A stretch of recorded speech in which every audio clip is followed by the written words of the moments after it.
continuing reading DotCom secrets. So this is figure 7.9. In your soap opera sequences, you'll send out one email each day for 5 days that pulls your readers through a narrative to sell your products and services. So day 1 is sets the stage. Day 2, high drama backstory wall. Day 3, idea epiphany, and then the one thing. Day 4, hidden benefits, and day 5, urgency CTA.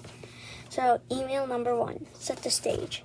This is the first email I send to people as soon as they subscribe to my list. It sets the stage for the emails to come and lets people to know what to expect and sets the initial hook for them to start reading my emails.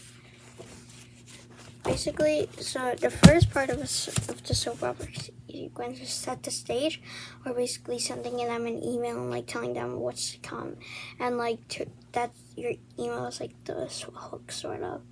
So you send an email to let them like know what's to come for like future emails and like a hook sort of.